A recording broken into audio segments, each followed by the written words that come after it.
आणि यवतमाळ या दोन जणांच्या बाजू आहेत. म्हणजे दोन्ही जिल्हे आपले लागूनच आहेत. मला असं वाटतं की काही नांदेडचा माल आपल्या यवतमाळमध्ये येतो, आपल्या यवतमाळचा काही माल आमच्या नांदेडमध्ये येतो. आपण जवळचे आहेत. जवळपास तीन कंडिशन दोन्ही जिल्ह्यांचं जवळजवळ सेम आहे.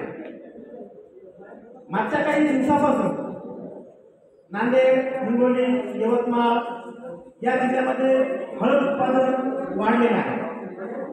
आमच्या हिंगोलीमध्ये आणि नांदेडमध्ये हळदीचं उत्पन्न खूप वाढलेलं आहे, लागवड वाढलेली आहे.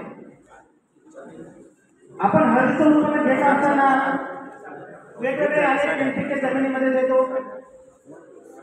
असं मला वाटतं की आपण आपल्या जमिनीचा पोत किती झालेला आहे, कमी आहे, जास्त आहे. ज्या ज्या लोकांनी जमिनीचा पोत तपासून घेतलेला आहे त्या जमिनीमध्ये आपल्याला नेमके अन्नघटक कोणते द्यायचे हे ज्यांना ज्यांना जमलं ना त्या लोकांनी आमच्या इकडे हळदीचं उत्पादन चांगलं काढलं. जवळपास 30 क्विंटल 35 क्विंटल काही काही मोजके 5%, 6%, 10% लोक 40 क्विंटलपर्यंत गेले. ते उत्पन्न आम्ही या ठिकाणी काढून दिलं. आपल्या पुसद तालुक्यामध्ये मला वाटतं सेंबल पृथ्वीचा भाग जो आहे या ठिकाणी हळदीचं थोडंसं लागवड वाढलेली आहे. बांधवांनो, मी तुम्हाला बेसल्टबद्दल माहिती सांगत असताना बेसल्टमध्ये काही मोजके असे घटक आहेत की ते उत्पन्न वाढीसाठी आपल्याला मदत होईल. बेसल्टमध्ये ॲझोटोबॅक्टर असेल, रायझोबियम असेल, ॲझोस्पिरियम असेल, पीएचबी असेल, पीएचबी असेल. आता पीएचबी म्हणजे फॉस्फरस सोल्युबिलायझिंग बॅक्टेरिया आणि केएचबी म्हणजे पोटॅश सोल्युबिलायझिंग बॅक्टेरिया. या बॅक्टेरिया ज्यावेळेस आपण जमिनीमध्ये सोडत असतो त्यावेळेला जमिनीमध्ये आपण जे काही एनपीके देतो ते एनपीके अपटेक होतं. जे एनपीके अपटेक होतं तेच आपल्या पिकाला उत्पादन वाढीसाठी मदत होतं. बेसल्ट पिकत असताना नांदेडमध्ये मागच्या 2 वर्षापासून मी बेसल्ट पीक देतो. बांधवांना तुम्हाला सांगू इच्छितो, जवळपास तुम्हाला नांदेडमधल्या बहुतांश जिल्ह्याची ओळख आहे. तुम्ही नांदेडमध्ये OASK नांदेड आपल्या नांदेडचे डिस्ट्रीब्युटर आहेत. मला असं वाटतंय 7-8 वर्षाखाली तापीसोबत आबाईचे आणि आमच्या नांदेडचे डिस्ट्रीब्युटर विनायक पावडे होते. 250 ते 350 जिल्हा आपण घेऊन मुठीला गेलो होतो. त्याच वेळेस आपल्याकडं 10-26 नावाचा ग्रॅन्युअल होतो आणि आपण 250 ते 300 लोक फक्त यवतमाळ आणि नांदेडमधून तापीज कंपनीचे आपण जोडलेले होतो. आज त्याच पद्धतीनं नांदेडमध्ये ज्या ज्या लोकांनी ज्या ज्या डीलरने मागच्या वेळेला 2 टन कुणी 3 टन असा बेसल्टचा बिझनेस दिला. बांधवांना छोटं चालत नाही. आज तुम्ही विनायक पावडे असतील, आमच्याला कैलास राहुल शेठ असतील, कैलास फर्टिलायझर त्या माणसाने या वेळेला आपलं बेसल्ट 40 टन कैलास फर्टिलायझर तामसा 40 टन बेसल्टचं डिमांड केले. आपल्या सगळ्यांच्या परिचयाच्या गावशेटमध्ये नांदेडचे कैलास फर्टिलायझर जे की आपल्या पुसदमध्ये यवतमाळमध्ये त्या माणसाचं एनपीके खूप मोठं सप्लाय आहे. म्हणून मी मुद्दाम त्या कैलास तामसाचे तुम्हाला नाव सांगितलं, तुम्ही त्यांना फोन लावून सुद्धा बोलू शकता.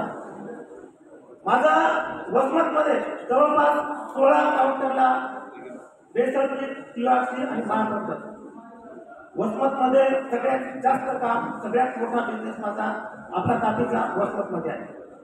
त्याच्यात पुढे जाऊन मी तुम्हाला असं सांगेन की सोनखेडमध्ये भाग्यश्रीवाला असेल, आमचे भगवान दादा असतील, आमचे गणेश दादा असतील, या तिन्हीकडं आपल्या बेसल्ट आज 16 टनाच्या 3 गाड्या सप्लाय झालेल्या आहेत. आणखी त्यांच्या तेवढ्याच गाड्या आहेत पण ह्या संपल्यावर मागवतील. मला बेसल्टसाठी तुम्हाला एक डिमांड याच्यासाठी सांगायचं की नांदेडमध्ये बेसल्ट बेस्ट खूप चांगल्या पद्धतीनं लोकांना आवडलं, त्यांचे रिझल्ट खूप चांगले आले. हळद ऊसासाठी मी बेसल्ट खूप चांगल्या पद्धतीनं काम केलं, लोकांना आवडलं, लोकांनी डिमांड केलं.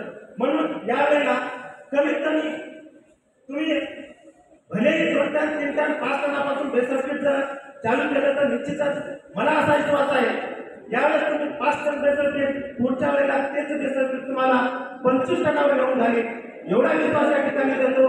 बेसल्ट का फक्त ऊस केळी एवढ्यासाठीच नाही, साहेब बेसल्ट दिल्यानं आमच्या इथे सोयाबीनमध्ये जो पिवळेपणा आहे, मी छाती ठोकून सांगतो साहेब, छाती ठोकून सोयाबीन मधला जर तुमचा पिवळेपणा बेसल्ट नाही गेला, माझ्या बेसल्टला बिलकुल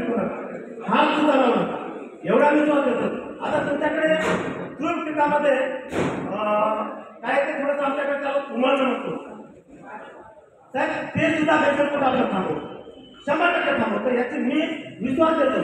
छाती चौकमध्ये तुमच्या आम्हाला मदतीची आवश्यकता आहे. बघा, तुम्ही त्या बेसरकीला हातामध्ये जोपर्यंत घेत नाही, आता आणखी त्याच्यामध्ये इश्यू सांगतो. व्हायला कसं आता दादा काही वेळाखाली ते सांगितले बेसरकीत म्हणले की लोकांना काय वाटायला की त्याच्यामध्ये नुसता खतच आहे, पोतच आहे, त्याच्यामध्ये काही हिट नाही.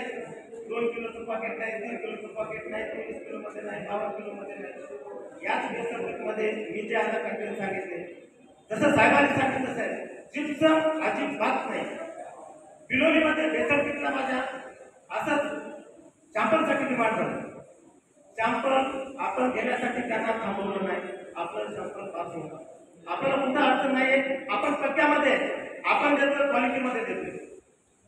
जोपर्यंत क्वालिटी आणि क्वांटिटी या दोन्हीचा ताळमेळ लागत नाही, जसा आपण सगळेजण व्यावसायिक आहोत.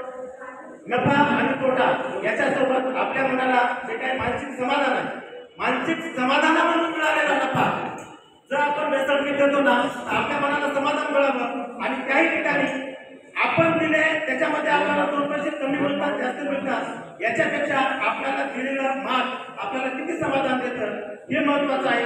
आणि हेच माझं बेसरकी तुम्हाला मिळवते एवढा विश्वास या ठिकाणी देतो. खूप वेळ झालेला आहे, जेवण्याची जवळपास वेळ होत आहे, याची जाणीव आम्हाला आहे. या ठिकाणी संयोजकांनी मला 2 मिनिटं बोलण्याची संधी दिली. मी साहेबाचे आणि संयोजकाला धन्यवाद देतो. आपल्याला या ठिकाणी धन्यवाद देतो. धन्यवाद.